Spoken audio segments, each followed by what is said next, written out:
And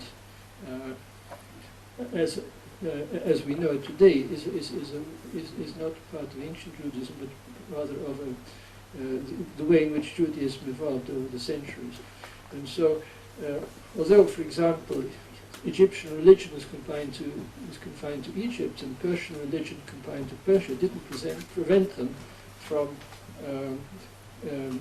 creating far greater empires. Two other points I make. One is, of course, that the idea that the Jews are particularly have a hereditary disease or hereditary indeed psychological dispositions is found already in ancient pre-Christian anti-Semitism, as you find it in Josephus also. The Josephus against Appian, also Tacitus, and you find this all the relevant passages you find also in Menachem Stern's three publications, the Academy, the Jerusalem, the Israel Academy. One last thing about capturing and destroying the soul of the child. This is not, in the Palestinian areas, this is not confined only to Islam. There is just 2 weeks ago, I came across a booklet published by a Dutch organization. Unfortunately, I've forgotten the name, but it's affiliated somehow to Pax Christi. They are training children. Sorry, there is a Pax Christi in the Netherlands. Hmm? There is a Pax Christi in the Netherlands. Yeah, well, it's very actively anti-Israeli. Oh yeah, well they have.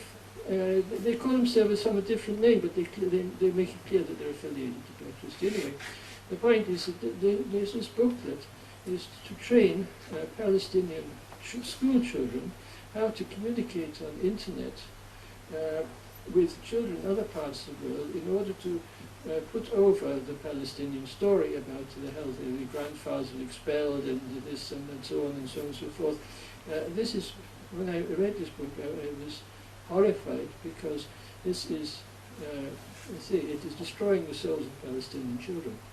Mm-hmm. And I think, I should probably have stolen a copy of the booklet when I saw it, but so as to know exactly who was publishing it. United Civilians for Peace? Pardon? United Civilians for Peace, in which Pax Christi is mm-hmm. one of the founding... But this particular book, I think, relevant to your point, capturing the soul of the child. And that's exactly what we're doing. Good. Easy?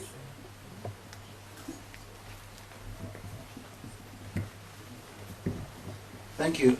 Listening to your fascinating analysis, my mind mulled on one thing. We are trying to enlighten people as to the reality. But when we look at the situation, we have to ask ourselves, how on earth can we expect to enlighten people when we ourselves are not promoting the message?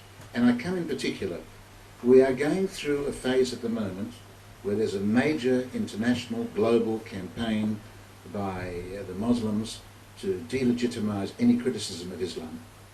Yes. This has been passed at the United Nations. You've got King Abdullah of Saudi Arabia having massive conferences. You're having Jews, and to my deep shame, Israelis, not attending this because there's nothing wrong in attending it, but sitting there, participating, making cooing noises, and not raising any of these issues. Mm-hmm. How on earth can we ever expect to move in this direction if we can't get some sort of movement from within ourselves? And the interfaith movement, so-called, on the Jewish side in America, is, to my mind, one of the worst participants in this sham. Last question, Jonathan. Well, again, I want to thank you for this most interesting talk. I'm directing the question at you, but really is for everybody else. I'm very interested in really pondering what are the policy implications of this. You've said some very important things. We live in kind of most of us live in kind of a Jewish community bubble. We speak to each other. I would just say, as somebody who goes out and speaks in public, I think you got something here, because people understand what the Nazi threat was, but have never, I think, made the deep connection and the persuasive connection. I think throw in the Hitler names. You know, there are all kinds of. I think it's very critical, which has not come out. And this merits a present. It merits conceptualizing beyond this kind of a group. I'm just curious what your own experience is, and maybe Manfred, this conclusion will even throw this out, because you know this is, and Izzy also speaks out as well. This is more than just parlor room discussion. This is real business. This is real life here, and what do we do about it?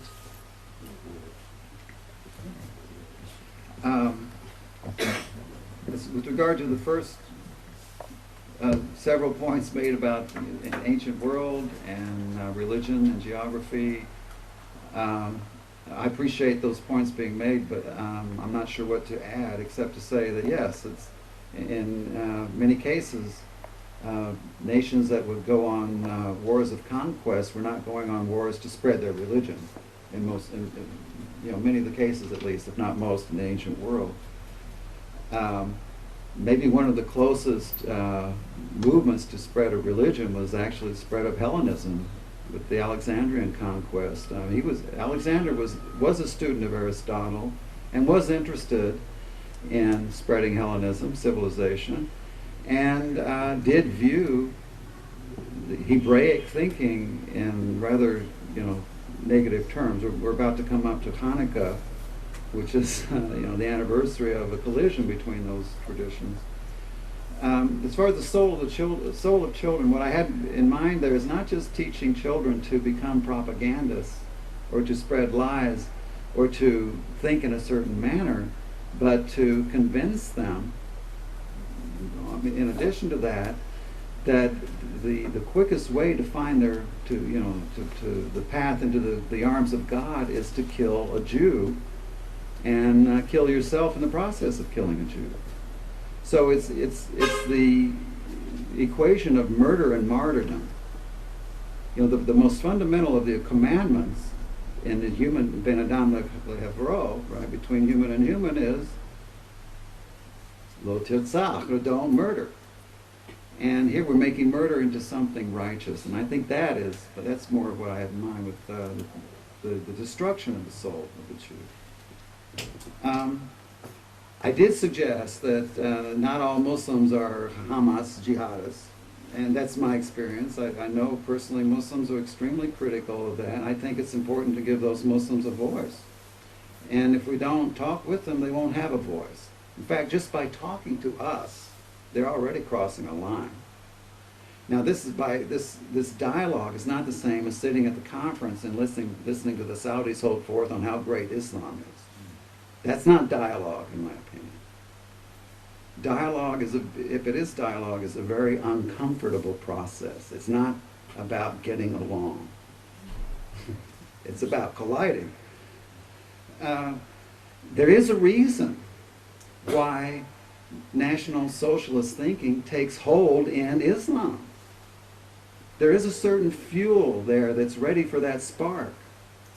There is a history of the valorization of a violent jihad.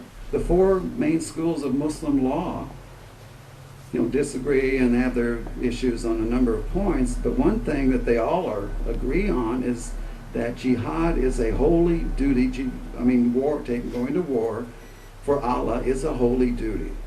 Now, they may pursue the implications of that in different directions, but there is, as I point out, this goes back to the Wahhabi movement, to audiences, who can understand Nazis but maybe not, Islamists. Which country in the world has a weapon on its flag? Saudi Arabia. Not an accident, right? They have the Shahada, and a weapon. The weapon's for those who don't recite the Shahada. That's what that's about. So the point regarding policy implications is an excellent one. You start talking about Shia and Sunnah and these things, and people just kind of go, they get a glassy stare in their eyes. But if you say Hitler, oh yeah, I know what that is. Or at least they think they know. They know a little bit. They would be shocked to know that in the Muslim world, people name their children Adolf or Hitler. They would be shocked to hear that there's such a song like "No more Monsieur, no more Mister in heaven, Allah on earth, Hitler." How can anyone like Hitler? And how can it be that the only criticism of Hitler is that he didn't go far enough? He failed. So just as there's a reason why the Middle East was a destination for Nazi war criminals, Islam is ripe for this kind of influence. And making the connection is an avenue into opening eyes. It's very important. Arab names, Muslim, Arab language names, Farsi names. The names are weird. The terms are. You talk about al-taqiyya, the principle of lying when it protects you. As soon as you say al-taqiyya, to most people, well, I don't know. They don't hear the rest of the sentence. So that's an excellent point. There is a serious need among educators who want to open the eyes of the world, whether it's in their classrooms or in meetings or at conferences, to this danger. There's a serious need to talk about some strategy, talk about avenues in.